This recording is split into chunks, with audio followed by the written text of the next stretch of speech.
Hello bachcho, let's see the question. Question says that magnitude of A vector is 3, magnitude of B vector is 4 and magnitude of C vector is 5 such that each is perpendicular to the sum of the other.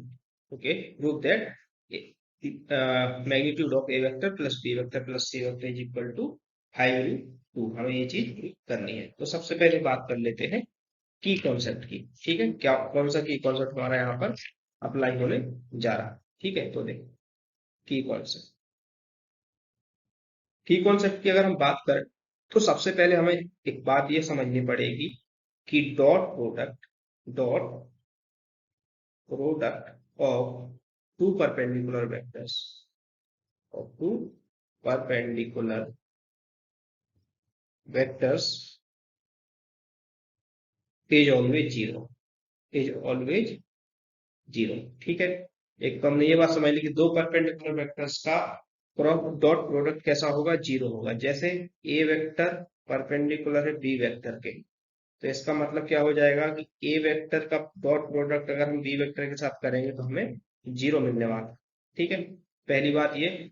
दूसरी बात क्या है कि एक formula है अपने पास, जैसे हम लिखते हैं A vector plus B vector plus C vector के मैग्नीट्यूड का होल स्क्वायर निकालने के लिए अगर हम फॉर्मूला लिखें तो ये बन जाएगा मैग्नीट्यूड ऑफ ए वेक्टर का square plus magnitude of B vector का square plus magnitude of C vector का स्क्वायर माइनस में हो जाएगा ये 2 into A vector dot B vector plus B vector dot C vector plus C vector dot A vector. तो ये हमारा हो जाएगा। ठीक है, इतनी बात हमें समझ में आई। ठीक है, अब इसको फर्दर सॉल्व करते हैं, क्वेश्चन की तरफ पढ़ते हैं। देखो क्वेश्चन में हमें क्या बोला है, उसमें गिवन क्या है, गिवन है कि each is perpendicular to the sum of other two. मतलब हर एक वेक्टर अगले दो वेक्टर के सम का परपेंडिकुलर है। तो क्वेश्चन में वो कहना चाह रहा है कि अगर मैं ए वेक्टर लिखूं तो किसके परपेंडिकुलर है, ये बी प्लस सी के परपेंडिकुलर है। दूसरी बात, बी किसके परपेंडिकुलर है, बी परपेंडिकुलर है ए प्लस सी के। तीसरी बात, सी किसके परपेंडिकुलर है, सी परपेंडिकुलर है हमारा ए प्लस बी के परपेंडिकुलर है सी। परपेंडिकुलर का साइन है बीच में जो भी लगा हुआ है ना, this is denoting the perpendicular. Okay, इस तरीके से है। इनसे हम क्या रिजल्ट निकाल सकते हैं, इससे हम क्या ये रिजल्ट निकाल सकते हैं, A vector dot B vector plus C vector अगर हम लिखें तो कितना हो जाएगा, जीरो हो जाएगा। सेम तरीके से B vector dot A vector plus C vector equal to zero हो जाएगा, ये भी रिजल्ट निकलेगा। दूसरा क्या होगा कि C vector dot A vector plus B vector equal to zero, ये भी रिजल्ट निकलेगा। अब इसको अगर हम फर्दर सॉल्व करें तो क्या क्या मिलेगा, तो यहां से हमें मिलेगा A vector dot B vector plus का A vector dot C vector बराबर जीरो। यहाँ से क्या मिलेगा, यहाँ से मिलेगा हमको वही बी डॉट ए या फिर ए डॉट बी, बात एक ही है। इसको भी ए वेक्टर डॉट बी वेक्टर लिख लेते हैं और प्लस में ये हो जाएगा हमारा B vector dot C vector equal to zero.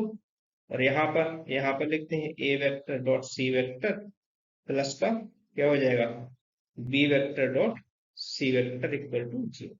ये तीन इक्वेशन हमें मिल गई। इसको इक्वेशन नंबर 1, इसको नंबर 2 और इसको नंबर 3 लिखा। अब फर्स्ट सेकंड थर्ड तीनों इक्वेशंस को हम चाहे तो ऐड कर सकते हैं।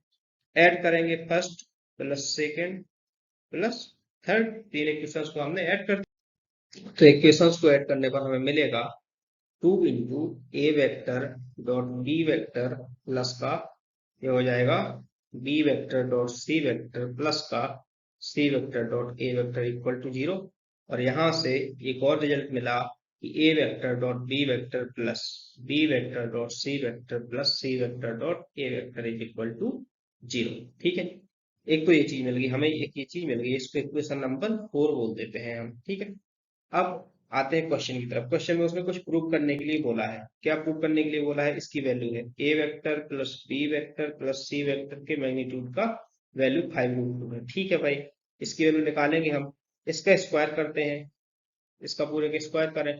हमने अभी भी फॉर्मूला देखा था, क्या आ रहा था फॉर्मूला, ए वेक्टर का स्क्वायर प्लस बी वेक्टर का स्क्वायर, इनके सबके मैग्नीट्यूड का स्क्वायर प्लस सी वेक्टर के मैग्नीट्यूड का स्क्वायर, और प्लस में 2 इंटू क्या था, प्लस में 2 इंटू ए डॉट बी था, A dot B plus B dot C plus का सी डॉट ए, ऐसे था। तो इसकी वैल्यू तो पूरी की वैल्यू 0 है, हमें पता है, अभी अभी हमने देखा है ना। तो यहाँ से क्या बचा, magnitude of A vector magnitude of B vector square plus magnitude of B vector का square plus magnitude of C vector का स्क्वायर, किसके इक्वल में आ रहा है, ये A vector plus B vector plus C vector के मैग्नीट्यूड के स्क्वायर के इक्वल में। ठीक है, ए ए वेक्टर का स्क्वायर देखो, मैग्नीट्यूड ऑफ ए 3 दिया गया, मैग्नीट्यूड ऑफ बी 4 दिया गया, मैग्नीट्यूड ऑफ सी हमें 5 दिया गया है। तो 3 का स्क्वायर 9 प्लस बी का स्क्वायर 4 का स्क्वायर 16, 5 का स्क्वायर 25, तो कितना आ जाएगा यहाँ से आ जाएगा 50। तो हमारे पास क्या आया, हमारे पास आ जाएगा A vector plus B vector plus C vector equal to root fifty आ जाए, क्योंकि यहाँ पर स्क्वायर लगा हुआ है।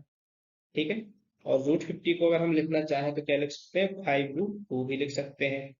और यही हमें प्रूव करना था, तो हम लिखेंगे हेंस प्रूव। ठीक है, देखो ये एलएचएस में है और ये आरएचएस में है। I hope you have understood this question very well. Thank you so much, best of luck.